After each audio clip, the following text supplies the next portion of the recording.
Assalamualaikum warahmatullahi wabarakatuh. Selamat pagi.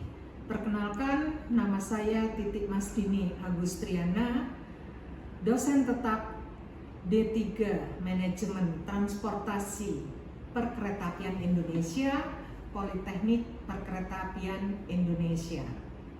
Video ini merupakan bagian dari pernyataan diri dosen dalam unjuk kerja Tridharma Perguruan Tinggi, di mana saya mengampu mata kuliah statistik dengan beban 3 SKS, di mana mata kuliah ini dirancang untuk membekali mahasiswa dalam menyelesaikan pekerjaan dalam lingkup luas, dapat mengaplikasikan pengumpulan, pengolahan, dan beragam metode statistik yang sesuai, menguasai konsep teoritis ilmu statistik secara umum, konsep metode aplikasi statistiknya, begitu juga dengan teknik pengumpulan, pengolahan, dan penyajian data. Metode statistik ini bertujuan untuk memberikan pemahaman dan keterampilan dasar kepada taruna tentang dasar-dasar ilmu statistik dan implementasinya. Dengan demikian diharapkan agar mahasiswa mampu melakukan pengumpulan data, pengelompokan, penyajian, pengolahan, ataupun penganalisaan, di mana akan diambil bagaimana menafsirkan atau menginterpretasikan data tersebut dan menggunakan hasil analisis statistik tersebut untuk mengambil keputusan di bidang perkeretaapian. Adapun pembelajaran yang diberikan meliputi satu konsep dasar statistik yang meliputi populasi, sampel, variabel, ataupun jenis data. Yang kedua, penyajian data, bagaimana disajikan data itu dalam bentuk tabel, diagram, ataupun grafik. Yang ketiga, bagaimana melakukan pengukuran, pemusatan data, dan penyebaran data. Selanjutnya, diajarkan tentang distribusi peluang dan sampling, estimasi dan pengujian hipotesis, analisis korelasi, dan analisis regresi. Adapun capaian pembelajaran dari mata kuliah ini ada 4 tujuan, yaitu 1.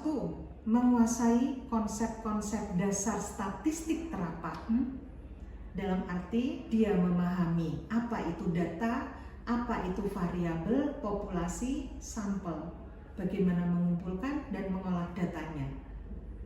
Yang kedua, capaiannya adalah bagaimana dia memahami tentang jenis-jenis statistik. Capaian pembelajaran yang ketiga, memahami dan menguasai penerapan metode statistik. Yang terakhir, bagaimana mahasiswa dapat menyajikan data dan hasil analisis dalam bentuk tabel dan grafik yang komunikatif. Adapun mata pembelajaran di dalam mata kuliah statistik ini ada 12 minggu yang terdiri dari 12 materi, yaitu pengantar statistik, pengumpulan, pengolahan, dan penyajian data, distribusi frekuensi, ukuran gejala pusat, pengukuran sebaran, instrumen penelitian, statistik dan parameter, dan dapat melakukan hipotesis. Setelah itu dilakukan pengujian dengan uji normal atau uji T atau uji F dan uji Chi-square. Adapun range penilaian yang diberikan dari nilai huruf A sampai E.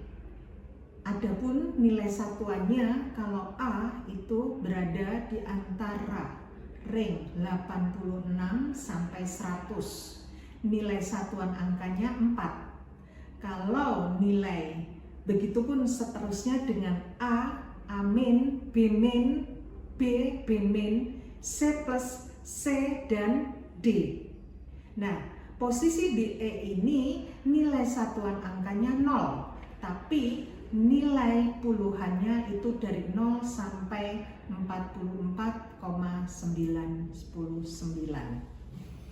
Adapun metode pembelajaran yang digunakan dalam pembelajaran ini digunakan dengan metode project based learning, di mana mahasiswa diminta untuk aktif melakukan pembelajaran dengan berbagai sumber.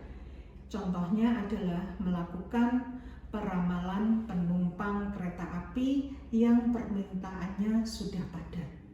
Jadi masing-masing mahasiswa dapat melakukan seperti itu. Kemudian media pembelajaran yang digunakan itu ada 4. 1. Melakukan tatap langsung atau pembelajaran langsung. Kedua, dipilih dengan cara diskusi kelompok. Ketiga, e-learning dengan menggunakan media internet. Lalu untuk prakteknya dilakukan kunjungan lapangan atau dengan membaca buku referensi.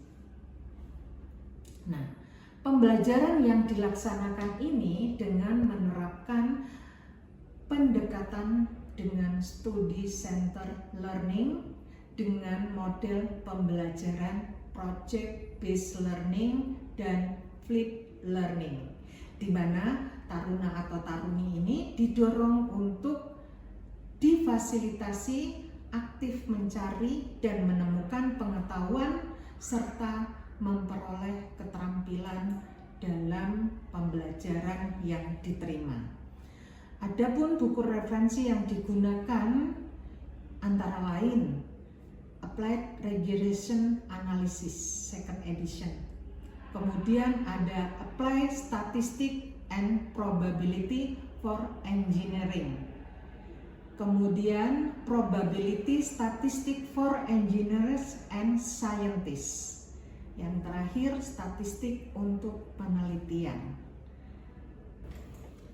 Metode penilaian yang digunakan terdiri dari komponen penilaian bentuknya tugas, kuis, ujian tengah semester, ujian akhir semester, keaktifan dan kehadiran dari taruna. Adapun persentase yang masing-masing dari komponen penilaian itu tugas 1 10%, tugas 2 15%, tugas 3 10%, kuis 10%, sedangkan ujian tengah semester itu 20% prosentasenya dan ujian akhir prosentasenya 25%. Sementara keaktifan dan kehadiran masing-masing 5%. Dengan demikian video perkenalan diri saya sebagai dosen D3 Manajemen Transportasi Perkeretaapian bisa saya akhiri dengan billahi taufik wal hidayah. Wassalamualaikum warahmatullahi wabarakatuh. Siap, gerak.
Populasinya berarti yang mana?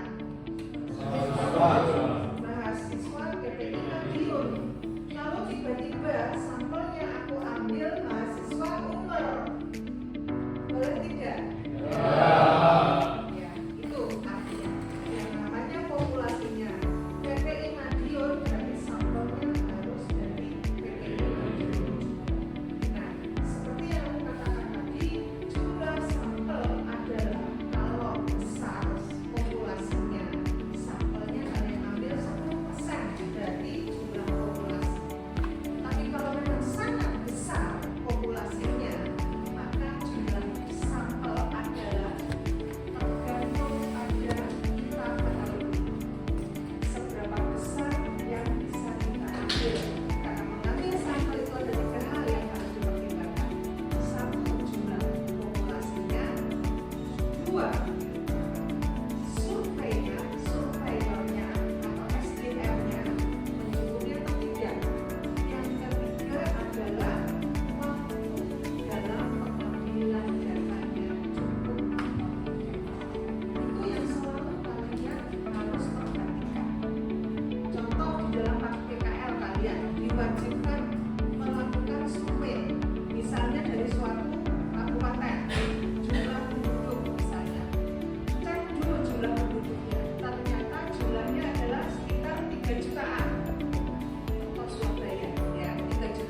kalian sudah tentukan zonanya. Seperti itu. Sudah lakukan pengambilan sampelnya wawancara tadi untuk 1 minggu. Posisi inilah yang kalian harus pikirkan pada saat kalian PKL nanti untuk menentukan populasi dan sampel. Nah, sampai di sini dulu. Ada pertanyaan? Oke.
Jari-jari kita di bawah 10 populasinya memungkinkan tidak itu?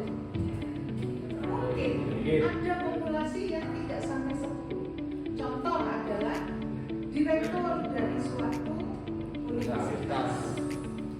Direktur universitas cuma 1. Jadi kalau penelitiannya tentang direktur objeknya, maka 1 direktur itu menjadi wajib kalian ambil sebagai sampel. Lalu misalnya lebih turun lagi dari direktur ada kasukuran, atau kalau kalian katakan Padir tadi boleh. Padir ada berapa? Nah, mau diambil bagaimana? Mau diambil 1, 2, atau 3-tiganya? Silakan kalian. Misalnya dalam rentang waktu seminggu ternyata ada 1 wadir yang tidak bisa kalian temukan karena dia tugas di luar kota, tidak. Saya mengambil sampel 2 orang wadir. Boleh. Alasannya apa? Nanti karena sudah tugas luar, sehingga sampel yang diambil adalah 2 orang. Seperti itu. Bisa dipahami? Itu posisi sampel ya populasi yang terhitung. Sekarang bagaimana kalau populasinya tidak terhitung? Contoh kaki menghitung pasir di pantai. Kira-kira kalau namanya 10, bisa nggak superiornya 10 itu pasir? Di situ maka kalian boleh tentukan populasinya gimana. Populasinya kalau pantainya banyak, misalnya contoh di Madiun ada pantai. Contoh sekarang pantai selatan saja yang kita ambil. Pantai selatan. Kamu ambil posisi yang kalian mau teliti adalah pasir antara kilometer sekian sampai kilometer sekian. Bukan itu. Sudah dari lokasi sekian kilometer yang sudah dibatasi, baru kamu ambil posisi. Diambilnya bagaimana? Tergantung. Misalnya mau melihat warna, besar butirannya Butiran pasir kan macam-macam, ya tidak? Ya, ada yang kecil-kecil, ada yang besar-besar. Ya, itu jujur aku juga kaget. Ada pasir yang besar-besar. Itu ada. Itu tergantung kalian. Kalian ambil satu tempat boleh. Itu sebagai contoh pengambilan sampel. Lalu apa yang kalian teliti berputar di jumlah sampel. Itu yang bisa aku jelaskan, mengambil sampel dari populasi yang besar dan populasi yang kecil. Seperti itu contohnya. Bisa dipahami? Oke. Mungkin ada pertanyaan lain? Cukup. Baik. Oke. Kalau tidak ada pertanyaan lain dari kalian semua, tadi sudah sampai kita membahas tentang populasi dan sampel. Coba dari kalian sendiri, apa itu populasi? Ya, Populasi seperti yang akan dijelaskan, populasi dapat didefinisikan sebagai seluruh pengamatan atau penelitian yang akan kita ambil, baik itu subjek ataupun objek yang akan kita ambil. Oke. Jadi populasi itu seluruh objek atau subjek yang akan kita amati. Itu harus diperhatikan ya. Lalu kalau populasi seperti ini definisinya, kalau sampel kira-kira siapa yang mau jawab? Oke.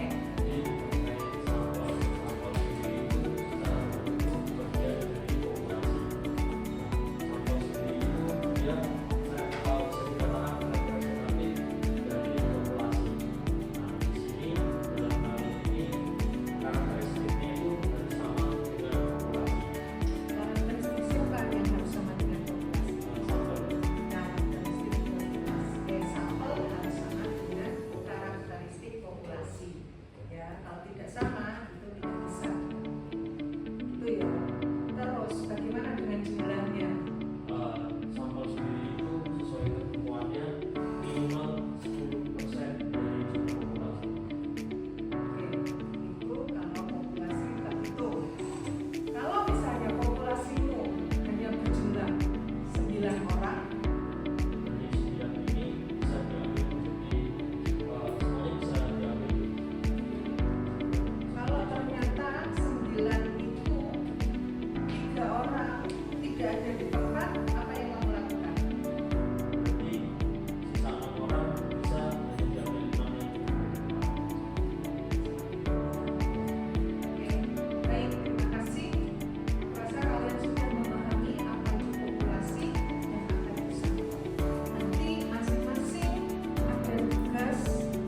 Silakan kalian berpikir, tuliskan dalam selembar kertas. Ambil topik populasi dan sampel. Tergantung kalian. Ya, jelaskan di dalam kertas itu tadi apa topiknya, populasinya apa, sampelnya berapa, bagaimana dapat. Bisa dikumpulkan besok pagi. Oke, baik, terima kasih. Dengan demikian aku akhiri